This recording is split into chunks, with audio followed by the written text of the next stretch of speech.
Bonsoir mesdames et messieurs, nous accueillons ce soir deux figures du patronat européen, deux chrétiens qui ont accepté de débattre d'abord devant vous, très cher public du Collège des Bernardins, qui êtes toujours fidèles et nombreux devant vous, téléspectateurs de KTO, mais je n'oublie pas non plus les auditeurs des radios chrétiennes de France et de Radio Notre-Dame.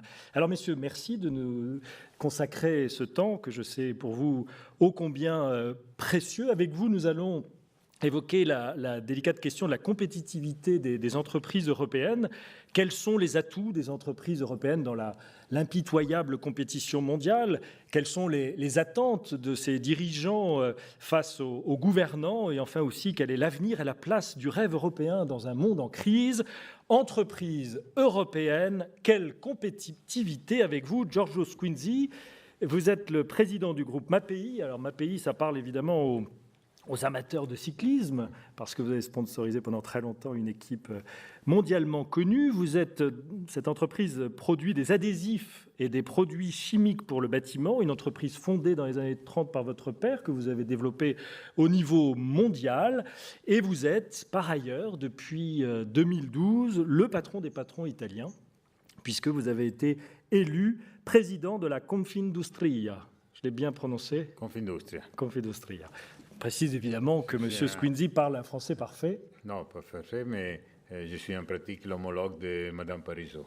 Nous l'avions compris. Pierre Lecoq, vous êtes directeur général d'Energy Automotive System, qui est une filiale de Plastique Omnium, c'est-à-dire que c'est un équipementier automobile franco-belge, ce qui sous-entend évidemment que vous êtes dans un secteur ô combien sensible à la conjoncture mondiale. Et puis, vous êtes aussi l'ancien président des entrepreneurs et dirigeants chrétiens, mais l'actuel président de l'Union internationale des associations patronales catholiques, qui est assez peu connue, je crois, en France, mais qui pourtant... Les EDC, c'est sa version internationale. Voilà, c'est l'assemblée de toutes ces associations, et il y en a, je crois, dans 35 pays dans le monde. C'est ça, ça représente 16 000 chefs d'entreprise dans le monde. Très important. Alors, messieurs, on va commencer avec, je dirais, comme j'aime à le faire, la vision du grand public. La question de la compétitivité des entreprises européennes, c'est pour beaucoup d'entre nous l'équation insoluble. C'est-à-dire, soit appauvrir notre modèle social et donc générer de l'insatisfaction et potentiellement des conflits sociaux, soit délocaliser, et à ce moment-là, on va générer du chômage. Alors, est-ce que cette vision, un peu basique mais très répandue, est-ce que vous la partagez? Est-ce qu'elle a du sens ou pas? Pierre Lecoq, qu'est-ce qui commence? Écoutez, je veux bien commencer. Moi, j'aimerais rappeler simplement quelques chiffres. Oui. Puisqu'on parle de l'Europe. Connaissez-vous le premier PIB mondial? C'est l'Europe avec 18,4 trillions de dollars. Devant les US à 15,7, la Chine à 8,2, le Japon à 6. La première puissance économique mondiale. Nous avons donc quelques bases de compétitivité. La part du commerce mondial, et j'exclus les échanges entre pays au sein de l'Europe. 16% des échanges mondiaux pour l'Union européenne, 14% pour les US, 12% pour la Chine, 6% pour le Japon. Première puissance commerciale mondiale. L'endroit où les investissements se placent dans le monde, en dehors du pays d'origine. 36% des investissements délocalisés dans le monde, en Europe, contre 17 aux US, 3 en Chine l'année dernière. Dans les Fortune 500, les 500 plus grandes entreprises mondiales, de 500, 153 en Europe, dont 137 dans l'Union européenne, contre 132 aux US, 73 en Chine, 68 au Japon. Enfin, pour terminer, si on regarde les secteurs dans lesquels l'Europe, au sens de l'Union européenne, est leader mondial.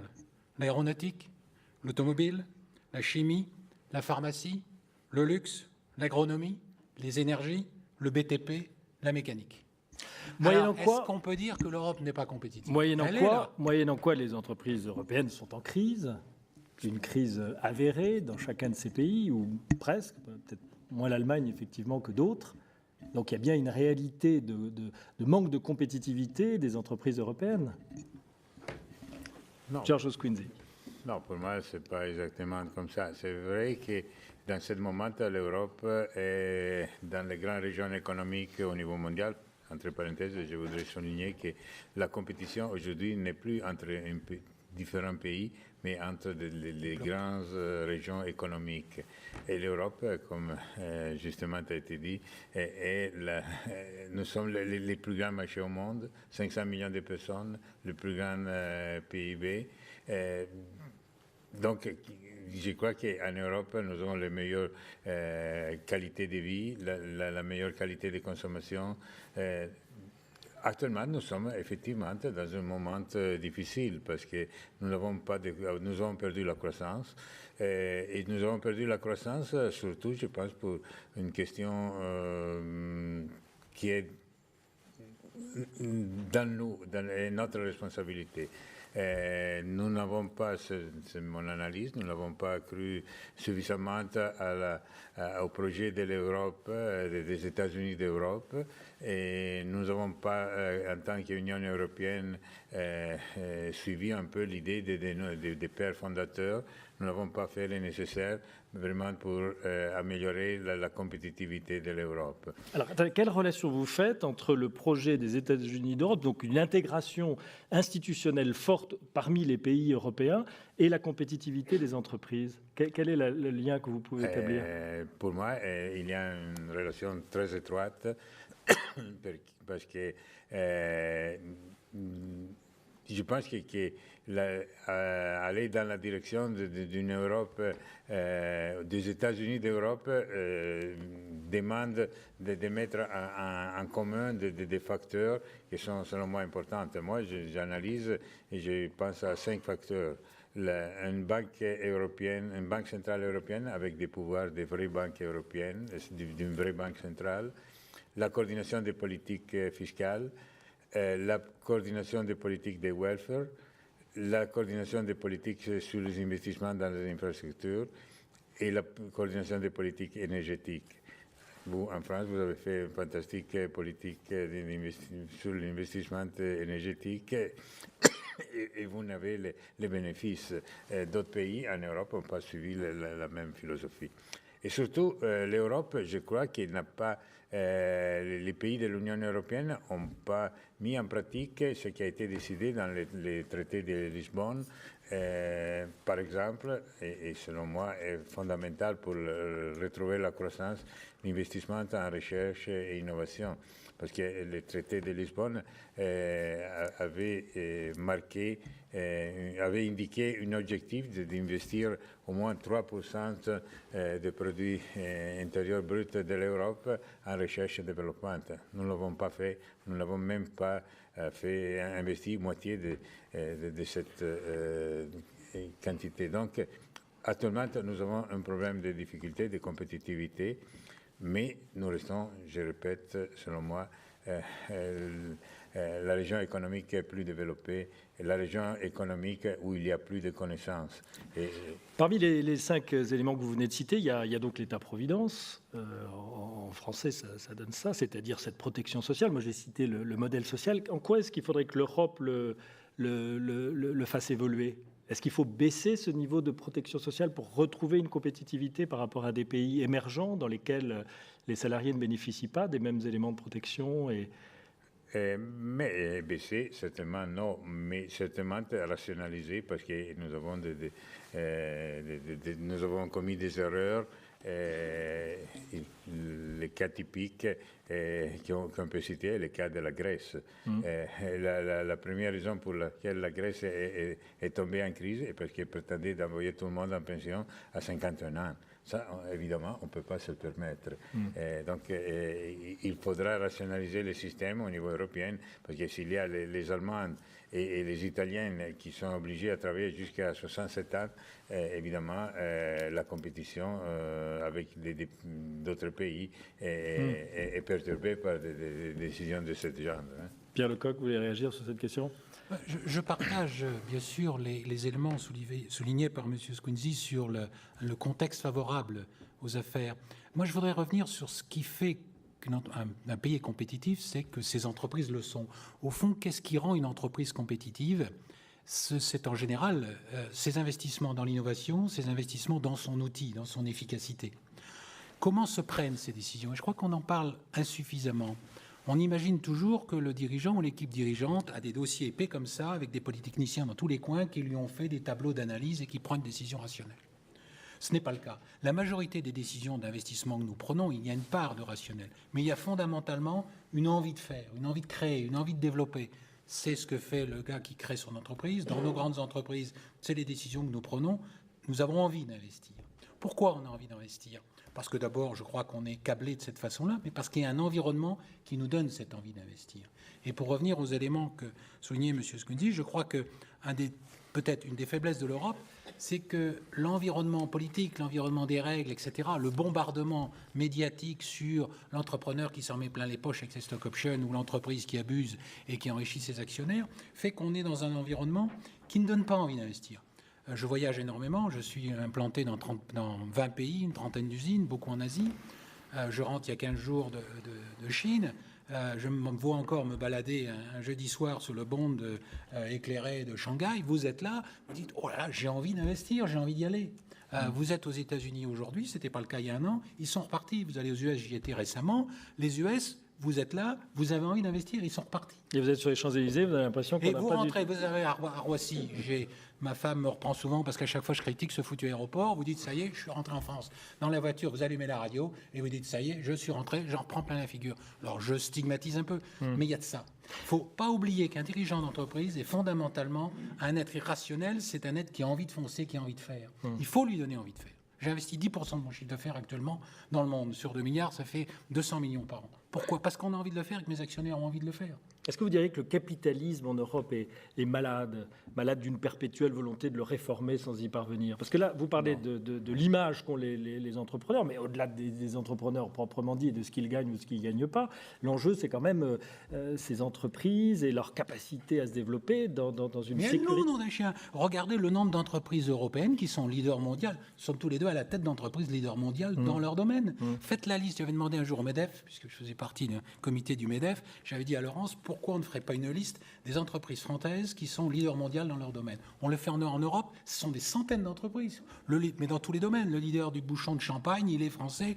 Le leader des batteries aéronautiques, il est français. On va en trouver aussi en Italie. Il y en a plein. Elles se battent, nos entreprises. Elles sont compétitives.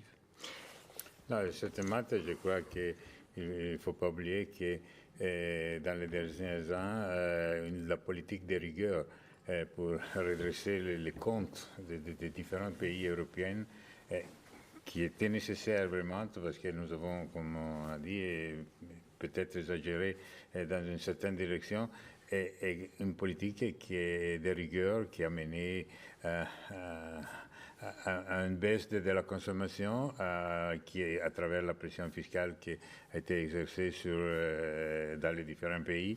Et à la fin, ce n'est pas seulement une récession, je pense que nous pouvons parler d'une dépression.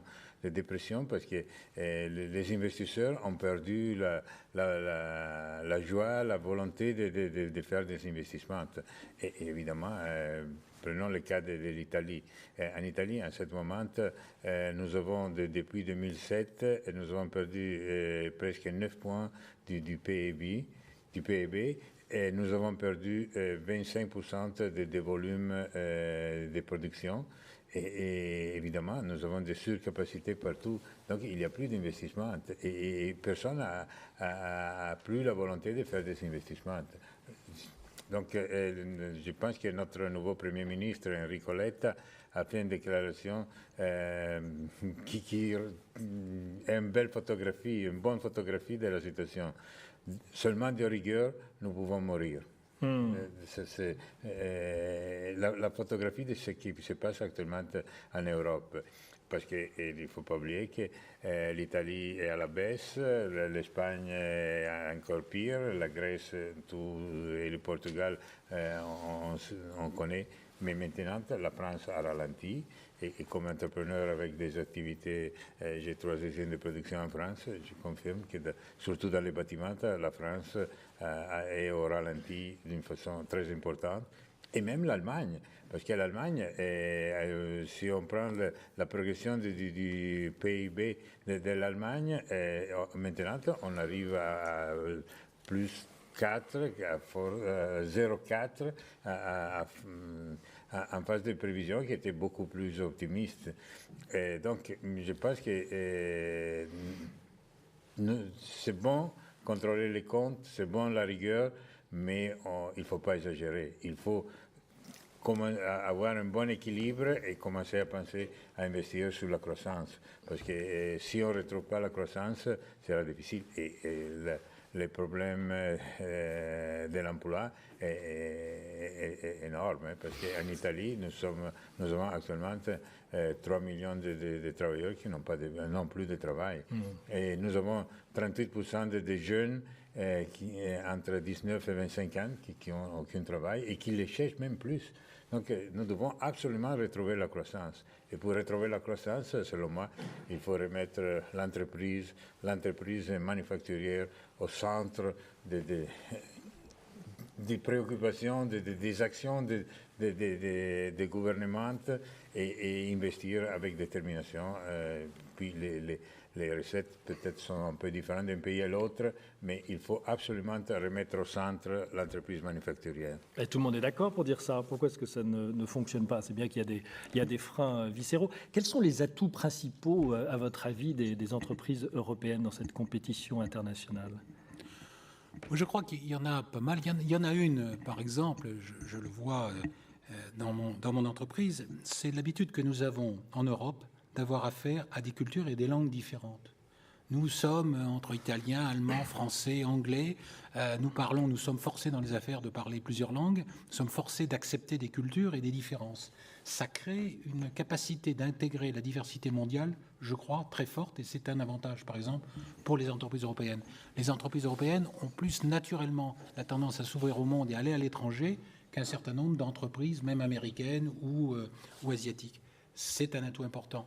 Nous avons une population ouvrière très qualifiée, en général très productive, et qui est capable de faire. Nous avons une tradition quand même d'excellence dans beaucoup de domaines en Europe, et qui se retrouve. Pensez à l'automobile allemande, pensez à l'aéronautique française, pensez aux produits de luxe français ou aux produits de luxe italiens.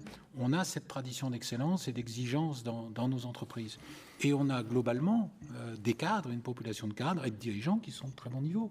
Donc il y a beaucoup d'atouts pour nos entreprises.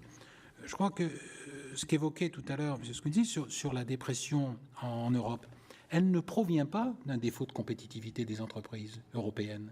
Il faut bien regarder que la crise que nous avons aujourd'hui, c'est quoi? C'est une crise des finances publiques qui a amené les États à serrer la vis pour retrouver des équilibres et a entraîné une crise économique. La crise économique que nous traversons n'est pas une crise de compétitivité des entreprises. Elle est une crise qui a été créée par un dérapage des finances publiques qui ont été mal maîtrisées. Monsieur Squinzi, est-ce que le capitalisme familial que vous incarnez à merveille, puisque je l'ai dit, l'entreprise que vous dirigez a été fondée par votre père, est-ce que ça, c'est pas un atout très, très fort dans la compétition internationale? Est-ce que dans tout le travail que vous avez fait pour développer à l'international votre entreprise, le fait que les actionnaires soient familiaux, que ce soit stable, est-ce que ça n'a pas été pour vous un atout maître? C'est un atout extraordinaire parce que l'actionnariat, le capitalisme familial a la possibilité de fixer des objectifs et sans suivre les fluctuations économiques du moment, sans avoir comme objectif immédiat d'un côté la rémunération immédiate des CEO et de l'autre même une rémunération du capital de la famille.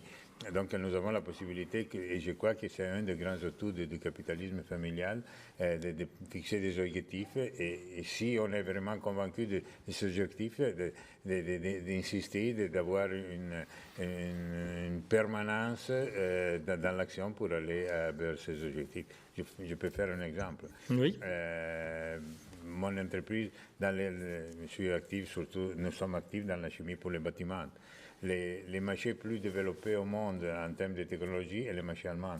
Bon, Mapei a investi en Allemagne et pour 15 ans, il a perdu beaucoup d'argent sur le marché allemand. Actuellement, nous sommes devenus leaders, mais pour nous, c'était nécessaire parce qu'on avait une vision très précise, un objectif perché être compétitif en Allemagne avait comme signification finale d'être compétitif sur le marché mondial, d'être le leader technologique au niveau mondial. Donc, mais seulement un capitalisme familial peut faire ça. Si vous devez répondre aux analystes financiers, si vous devez répondre à des actionnaires à la bourse qui vous demandent des retours immédiats, évidemment, ce type de politiques ne sont pas possibles. Donc la recherche et développement a été largement favorisée dans votre entreprise du fait de ce capitalisme Absolument. familial. Par exemple, notre entreprise, nous avons un chiffre d'affaires qui dépasse les 2 milliards d'euros.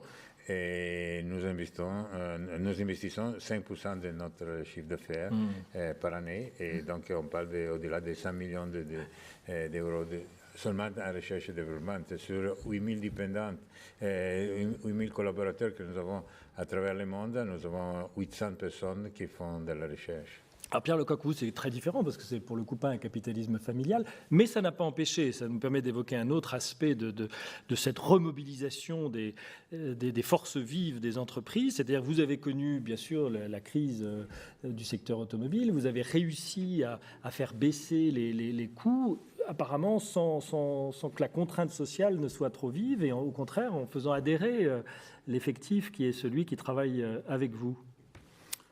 On a essayé, en tout cas, oui. Je voudrais revenir sur ce capital familial. D'abord, aujourd'hui, mes actionnaires sont familiaux. La famille Burel détient 56% du groupe Plastic Omnium, qui est propriétaire à 100% de mon entreprise. Et je travaille avec eux maintenant depuis une dizaine d'années. J'ai beaucoup de respect pour cette famille, qui est très discrète en France, mais et qui mène une politique long terme, un peu du style de celle que vous évoquiez. Et indéniablement, les performances du groupe Plastic Omnium sont là pour confirmer que cette entreprise travaille dans une vision long terme. Et si j'investis 10% de mon chiffre d'affaires, c'est parce que, bien évidemment, j'ai le soutien de mes actionnaires. Ceci dit, je crois qu'il ne faut pas non plus faire une exclusive de l'entreprise familiale. L'entreprise familiale peut avoir une vision long terme si la famille a la vision long terme. Vous avez aussi des entreprises familiales dans lesquelles les situations familiales sont très compliquées et se terminent par des catastrophes. Donc ce n'est pas forcément la panacée. Et j'ai travaillé pour des grands groupes internationaux, vous avez des grands groupes internationaux capables d'avoir une vision long terme également. Je crois qu'encore une fois, je reviens à la personne, moi je suis toujours très attaché à ça, un dirigeant d'entreprise, qu'il ait un actionnaire familial ou un actionnaire non familial, s'il réussit, s'il a une vision long terme, s'il est capable de démontrer qu'il a des résultats, il est capable de mener des politiques à long terme, même avec un actionnariat éclaté. Encore une fois, il faut beaucoup de dirigeants, je crois, ou c'est l'image qu'on en donne, prennent l'alibi d'un actionnariat éclaté pour dire « je ne peux pas faire du long terme ». Je crois que c'est faux. Vous avez toujours le droit de démissionner, de partir si vous n'êtes pas d'accord avec vos actionnaires. J'en ai pas vu beaucoup le faire. Dans les qualités du dirigeant, vous n'avez pas cité le sens de l'homme, le respect de l'homme. C'est ce que j'évoquais quand je parle en permanence de la personne. C'est bien de ça que je veux dire. Déjà au niveau dirigeant, nous avons au niveau dirigeant, je crois, un tas de contraintes. Il y a une chose que nous avons, c'est un pouvoir considérable sur la culture et les comportements dans l'entreprise. Je dis souvent changer de dirigeant, et dans un an, la culture et les comportements changent bien souvent. C'est une responsabilité écrasante. Si on le vit bien et que l'on croit en la personne, on crée un environnement qui n'est pas parfait, rien n'est parfait, mais vous créez un environnement dans lequel, a priori, le personnel s'investit plus facilement. Et dans le cas de notre entreprise, c'est ce que, ça correspond à mes convictions personnelles, mais c'est ce qu'on a essayé de vivre. Et je dois dire que lors de la grande crise automobile de 2009, et ça a été quand même spectaculaire, je me suis retrouvé fin mars 2009 avec mes résultats, 50% de volume mondial en moins de l'année avant. Je veux dire, c'est pas des chiffres. J'ai fait une grande business school américaine dans laquelle on travaille des cas. Il n'y a pas beaucoup de cas comme ça. Il y a eu une mobilisation en interne très forte. On a résisté à la crise. On n'a même pas perdu d'argent cette année-là. Il y a eu bien sûr des réductions d'effectifs. Il faut regarder les choses en face. Mais l'entreprise est passée la tempête et on est sorti plus forte. Et je crois profondément que ça a été le résultat de ce qu'on appelle dans le monde chrétien une approche subsidiaire du management qui a permis ces mobilisations et cette réactivité. Et on le mesure encore aujourd'hui. Approche subsidiaire, vous pouvez développer un peu ? Développer la subsidiarité, pour ceux qui veulent lire la doctrine sociale de l'Église. Non, mais en quelques mots. Parce je crois que la subsidiarité, c'est prendre le risque de la personne, pour faire simple. C'est-à-dire, vous avez la délégation dans laquelle je vous donne mon pouvoir, mais je suis le chef et je suis visible et je peux le reprendre à tout moment. C'est le pacha sur la passerelle qui a son pilote devant lui. Le fait du prince. Pouvoir, il peut le reprendre à tout moment. C'est très valorisant pour le chef. Pour le collaborateur, c'est assez confortable parce qu'il sait que si ça se passe mal, il pourra reprendre la barre. Dans la subsidiarité, vous choisissez bien l'homme que vous à qui vous voulez confier une tâche, vous assurez qu'il est formé, vous assurez qu'il a tout pour faire et qu'il peut fonctionner, et vous prenez le risque de sa décision. Et c'est ce qui le fait grandir en tant que personne, parce qu'il prend le risque de la décision, et à ce moment-là, le dirigeant est en position beaucoup plus de retrait, position, pour prendre un terme ecclésial, de serviteur. C'est le Christ lavant les pieds de ses disciples. Et ça permet aux personnes, ce qu'on vise dans la doctrine sociale de l'Église, le développement intégral de la personne se met debout, un autre terme, et peut foncer.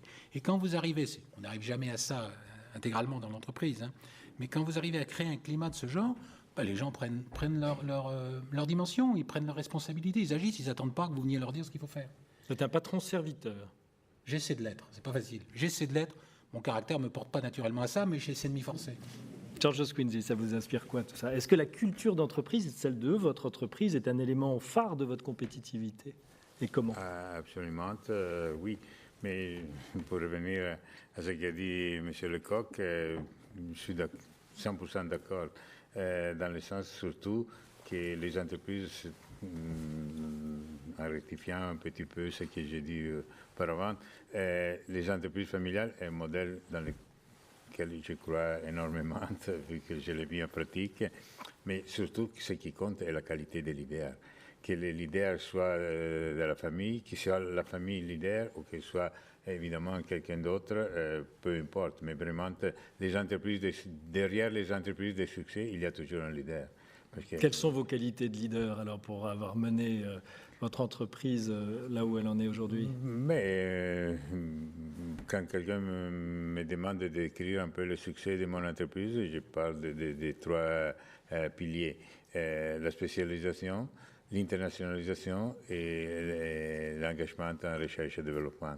Ce sont les 3 points. Et sur le plan managérial, vous êtes modeste, vous n'osez pas vous nous dire vos qualités managériales, mais au moins vos objectifs, votre aspiration. Je crois dans ce que j'ai fait. Et nous, comme famille, nous avons toujours réinvesti tous les cash flows que nous avons générés pour la croissance de notre entreprise.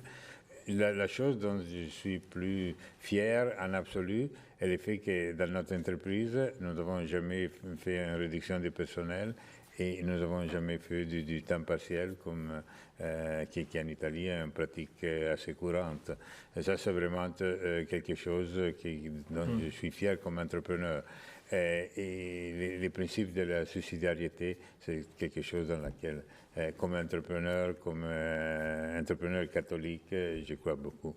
Cette dimension de sobriété, vous n'avez pas employé le mot, mais c'est ça que j'ai entendu, sur le plan salarial, sur le plan actionnarial aussi, c'est un élément important, ça, pour conduire une entreprise à son succès? Absolument, parce que c'est seulement dans ce système, dans cette direction, que vous êtes capable d'obtenir la confiance et le support de tous vos collaborateurs. Mais ça, c'est fondamental. Les vertus, ça ne se décrète pas. Non, alors il faut les gagner jour par jour. Comment est-ce qu'on peut favoriser cette économie de sobriété, ce capitalisme sobre? Je ne sais pas si ça s'emploie comme expression, mais enfin c'est la mienne. Voilà, pour que véritablement on ne soit plus témoin de cette volonté d'enrichissement personnel sans limite de certains, au moins dans le passé. Et est-ce que c'est un élément important pour redonner à nos entreprises plus de compétitivité? Je crois qu'on vit dans un monde de liberté. Par définition, l'économie de marché est une économie fondée sur la liberté. Dans tout environnement de liberté, vous allez forcément trouver une partie de personnes qui vont abuser de cette liberté et utiliser leur position de force ou de domination pour l'exercer. Je veux dire, ça fait partie de cela. Et comme le disait Jean-Paul II, la liberté sans la vérité, c'est l'enfer. Et c'est un peu ce qu'on vit actuellement dans le monde économique qui, au départ, était tenu par un certain nombre de valeurs d'origine, disons, d'anthropologie chrétienne qui se sont perdues au fil du temps. Et cette liberté sans limite a abouti à un certain nombre de choses qu'on voit aujourd'hui, en particulier dans le monde financier. Donc je crois que pour revenir par rapport à ça, il y a toujours la valeur de l'exemple. Et il faut faire connaître ces exemples. Une des grandes difficultés du monde patronal, c'est justement de montrer ces exemples, parce que si on en parle à titre personnel, c'est pas simple. Si un groupe de patrons, un MEDEF ou autre, cherche à montrer des exemples, on va toujours l'accuser d'avoir des visées de défense catégorielles. Donc il y a une difficulté de trouver un tiers qui permet de valoriser les exemples qui existent, qui sont très nombreux dans l'entreprise. La deuxième chose, il y a le rôle de l'État. Le rôle de l'État est un rôle de régulation. Il a la charge, quelque part, comme le dit l'Église, du bien commun. Et doit exercer de ce fait, par la régulation, par la loi, par la redistribution, un rôle qui correspond au bien commun, ce qu'il a, à mon sens, un peu oublié. Donc il y a à la fois la valeur de l'exemple et le rôle indéniable d'un État nécessaire, et l'Église insiste d'ailleurs lourdement dans bien des textes sur cet aspect du rôle de l'État, d'être régulateur et, au travers de la régulation, quelque part, de faire apparaître ces valeurs. Alors, M. Lecoq vient de parler du rôle de l'État. Restons un instant là-dessus. M. Squinzi, vous allez dire, je ne fais pas d'ingérence dans les affaires françaises, mais enfin, il se trouve que dans notre gouvernement, nous avons un ministre du développement productif. Donc, c'est quelque chose de nouveau que vous nous enviez sûrement en Italie. Non, plus sérieusement, ce qui est important dans ce qui se passe actuellement, c'est que nous assistons à des personnalités, à des postes ministériels importants, qui se mettent à dialoguer, et parfois avec pas mal de vigueur, avec des responsables d'entreprises internationales. Est-ce que ça, c'est une voie qui vous semble juste? Est-ce qu'il faut parfois, justement, pouvoir rattraper certains fleurons du capitalisme qui auraient tendance à oublier la réalité humaine de nos industries, notamment? Ou est-ce qu'au contraire, vous préconisez un État plus libéral et plus discret? Mais personnellement, j'ai eu l'occasion de rencontrer votre nouveau ministre du Développement économique. En Italie, nous avons déjà changé la dénomination du ministère de l'Industrie au ministère du Développement économique, et M. Montebourg. Et honnêtement, je n'ai pas eu l'impression que M. Montebourg est vraiment en syntonie avec les entreprises, surtout avec les entreprises privées. Donc, je ne connais pas vraiment les détails, mais de mes conversations personnelles avec lui, je n'ai pas eu cette impression. En Italie, la situation est un peu différente dans le sens que le ministère du développement économique s'occupe d'une énormité de problèmes, et le rôle, l'ingérence de l'État dans les situations économiques est exagérée. C'est une des raisons pour lesquelles l'économie en Italie a ralenti et au ralenti, et nous voyons vraiment la difficulté à repartir. Donc, évidemment, c'est une question, les hommes font la différence. Hein. Le concept d'avoir un ministère du développement économique est positif, mais ça dépend comment il est géré et la qualité des personnes et les visions des personnes qui sont mises à la gestion de cet ministère. Hein. Qu'est-ce que vous dites aujourd'hui au pouvoir public en Italie? Quelles sont vos demandes, les principales? Quelles sont les urgences pour restaurer la compétitivité? Vous savez, l'élection, les mandats comme président de Confindustria est un mandat de 4 ans. J'étais nommé l'année passée au mois de mai. Quand je suis rentré, j'ai pris la charge. J'ai mis au premier point de mon programme de travail pour les 4 ans la simplification normative bureaucratique du pays. Parce que l'Italie est un pays, contrairement à la France, parce que si je peux pire que la France. Nous avons une production dans 32 différents pays. Et je vous assure que l'administration française est certainement la plus efficiente au monde. Hein. Peut-être. C'est bien pour les Français d'entendre ça d'un Italien. Mais la vérité, la vérité. On vous croit. Et peut-être même parfois il est même trop efficiente. Parce que, il en fait trop. Donc simplification du carcan administratif. En Italie, c'est la catastrophe. Hein. Nous avons une catastrophe, une véritable catastrophe, parce que la complication normative bureaucratique est incroyable. Je vous fais un exemple. Une de nos entreprises est une entreprise qui fabrique des polymères d'acétate de vinyle. Dans une région à côté de la frontière suisse, ça s'appelle Val d'Osso, et la société s'appelle Vinavil. Bon, alors, nous avons renouvelé dernièrement l'AIA, l'autorisation intégrée ambientale. Ils nous ont imposé, et c'était un renouvellement, de reporter la qualité de l'eau que nous utilisons, que nous sortons de nos procès, à 10 fois. Surtout pour le contenu de phosphate, 10 fois moins que l'aqueduc communal du commune de Villa d'Ossola. Donc on ne peut pas. On ne peut pas, évidemment. Non, tout est possible, mais dans un monde idéal. Mais ça parce qu'ils ont appliqué pour nous une autorisation de type provincial. 5 km de nous, il y a une installation chimique, une cellule chlorosoda, qui est détenue par le groupe belge Tessenderlo, qui a aussi des émissions d'eau de procès. Bon, eux sont autorisés à émettre de l'eau 30 fois, avec un contenu de phosphate 30 fois plus élevé que les nôtres, parce qu'ils ont une autorisation nationale. Donc, nationale, une chose, provinciale, une autre, les publics, une autre encore. Donc, l'Italie est un pays ingérable de ce point de vue. Donc, c'est la priorité des priorités. Pierre Lecoq, vous, pour nous, est vraiment, en Italie, c'est vraiment une priorité totale. Pierre Lecoq, vous, votre priorité quand vous êtes face au... Je vais être provocateur, je leur dirais foutez-nous la paix. C'est-à-dire qu'ils n'ont rien à voir avec votre business? Non, je disais tout à l'heure, il y a un rôle de régulation qui est important. Je crois surtout, fondamentalement, c'est qu'il faudrait que nos politiques, nos médias, grand public arrêtent de confondre l'entreprise avec ses actionnaires. On entend toujours ce discours, on a fait un cadeau aux entreprises. Ça veut dire quoi? L'entreprise, c'est une entité qui crée de la richesse et qui, quelque part, une fois qu'elle a payé ses fournisseurs, la distribue sous forme de salaire, de taxes ou de dividendes. Donc, que l'on traite par la redistribution les salaires, les taxes ou les dividendes, d'accord. Mais l'entreprise en elle-même n'est pas, n'est pas ni pour ni contre, n'est pas morale ou immorale, elle est amorale, c'est un outil.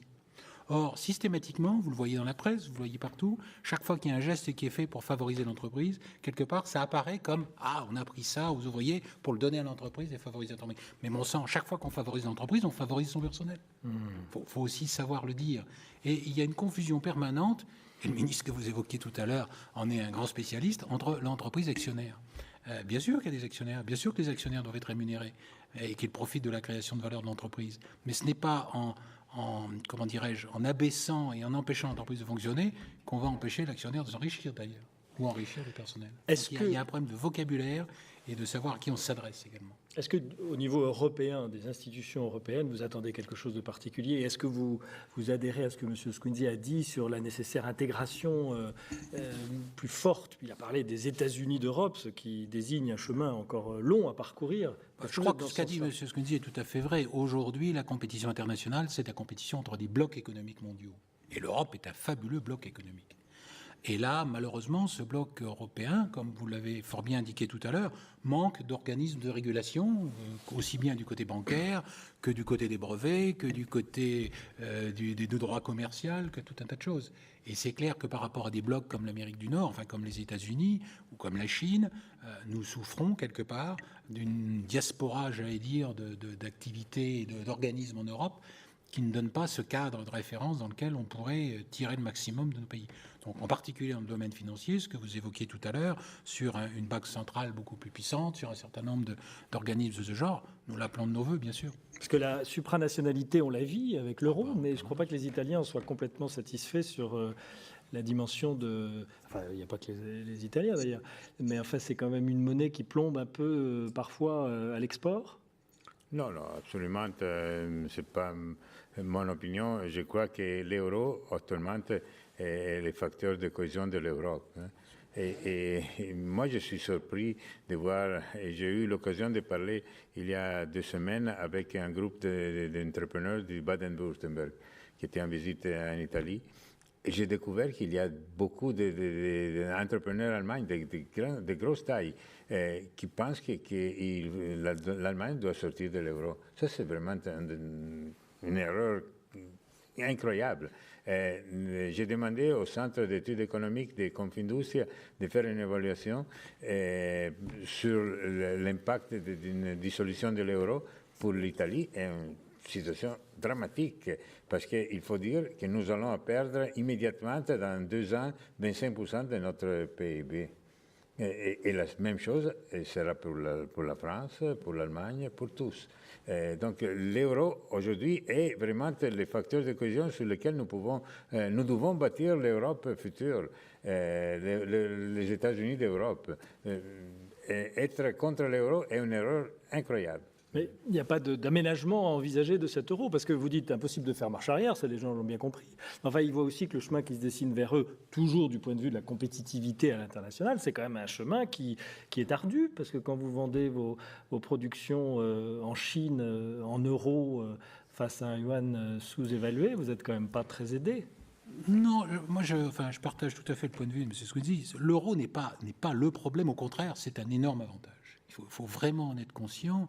De même que les taux horaires européens sont élevés. Moi, je suis dans 20 pays, mes salaires chargés varient de 1 à 30. Bien sûr que cela existe. De 1 à 30. Oui, bah oui. Vous prenez le salaire au fin fond de la Chine et le salaire ici chargé, c'est à peu près le ratio. Et vous produisez essentiellement en Chine? Non, on produit à travers le monde entier, parce qu'après vous avez des problèmes de compétences, des problèmes de logistique, tout un tas de choses. C'est pas aussi simple que ça. Ça dépend. Il y a une spécialisation mondiale qui se fait. Si vous fabriquez des produits avec un niveau de qualité faible, un très fort taux de main-d'œuvre et une main-d'œuvre non qualifiée, c'est clair qu'il n'y a plus de place pour ça en Europe.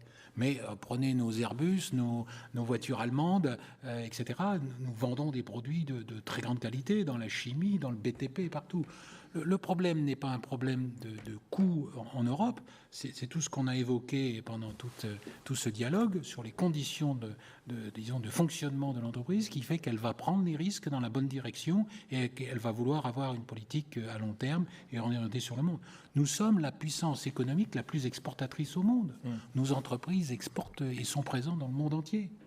Et ça a bougé très vite. Quand j'ai démarré ma carrière dans les années 70, j'ai tout de suite été très à l'international. Vous vous retrouviez à Hong Kong à l'époque ou au Japon ou autre. Quand on rencontrait un Européen au bar, on allait lui serrer la pince. Et si c'était un Français, on était estomaqué.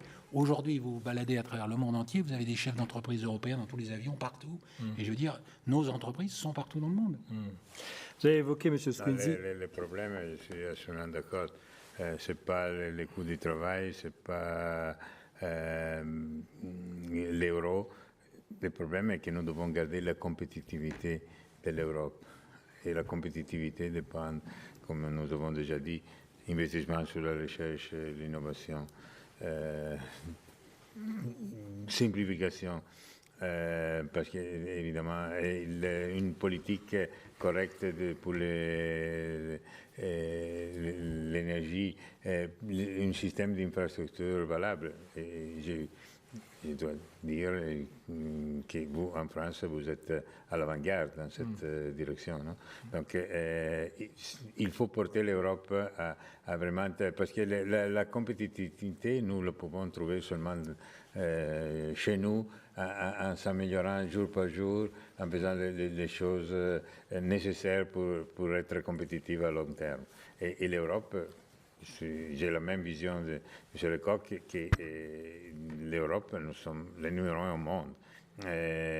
Si on prend aussi que nous n'avons pas vraiment beaucoup de matières premières, que nous n'avons pas beaucoup de ressources énergétiques, que nous avons une complication, les 27 différentes langues. Je pense que quelqu'un est peut-être allé au Parlement européen à Bruxelles et a entendu que tous les discours sont traduits immédiatement en 27 langues différentes. Ça, sont les problèmes d'Europe.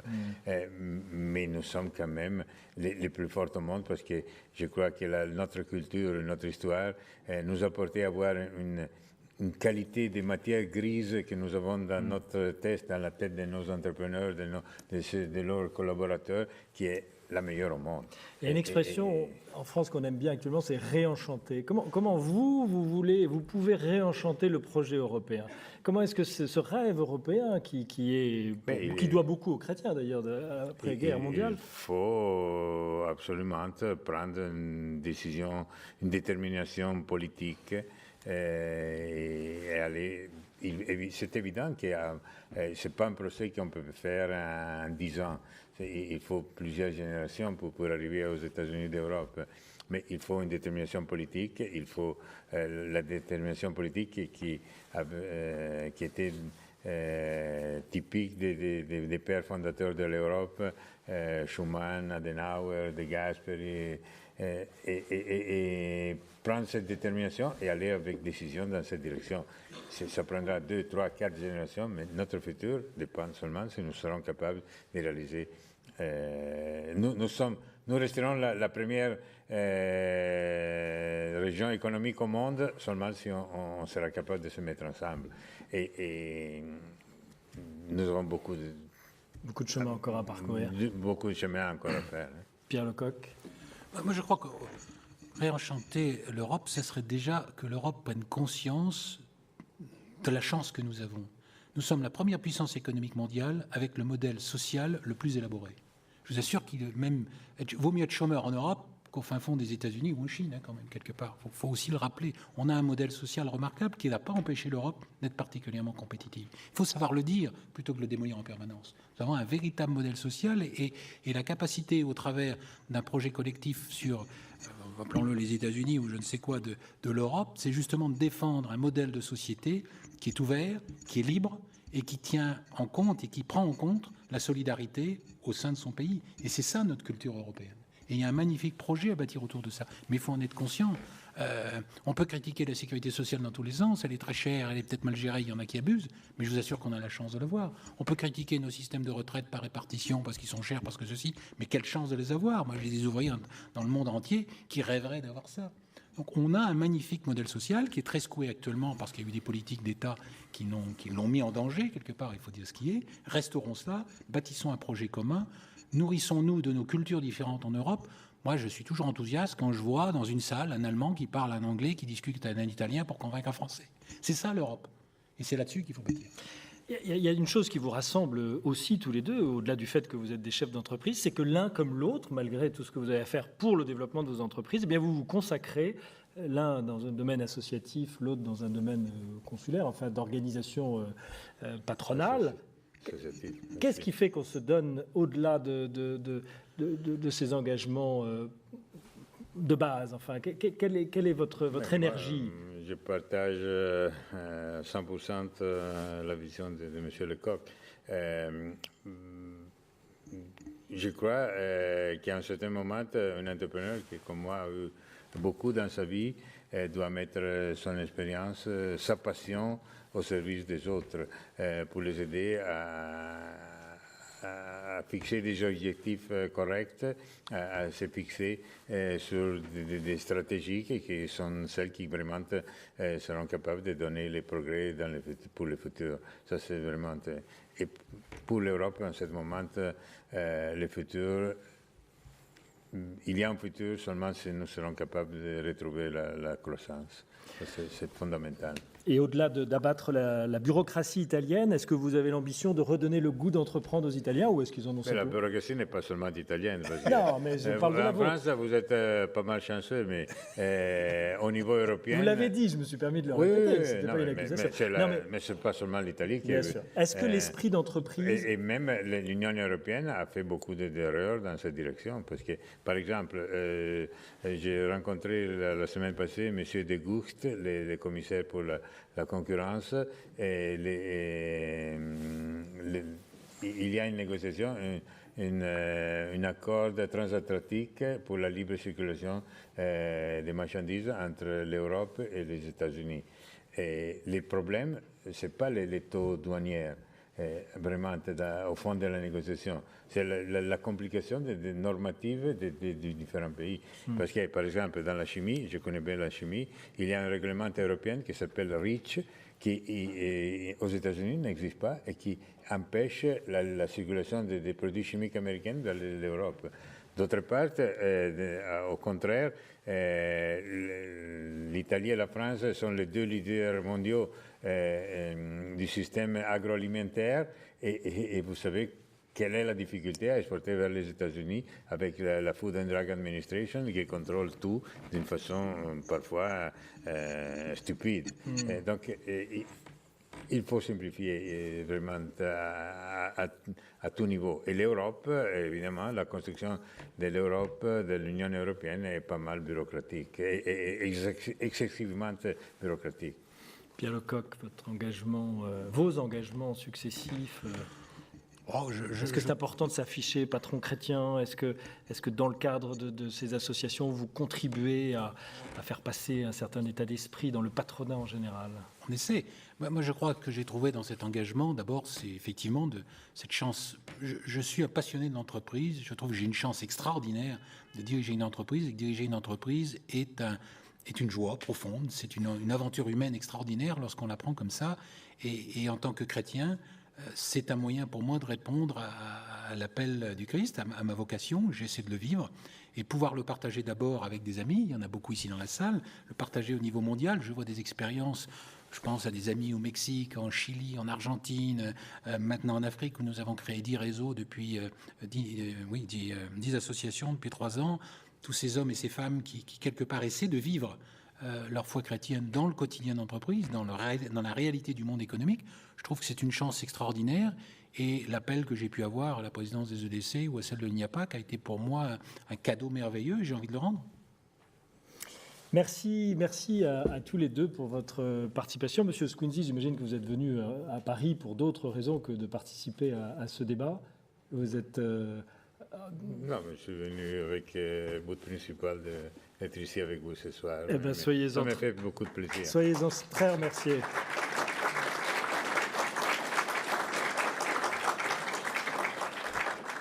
Voilà, merci à tous qui nous avez suivis aujourd'hui. Je vous donne rendez-vous très bientôt, toujours sur l'antenne de KTO ou de RCF, Radio Chrétienne de France, ou encore Radio Notre-Dame. Bonsoir.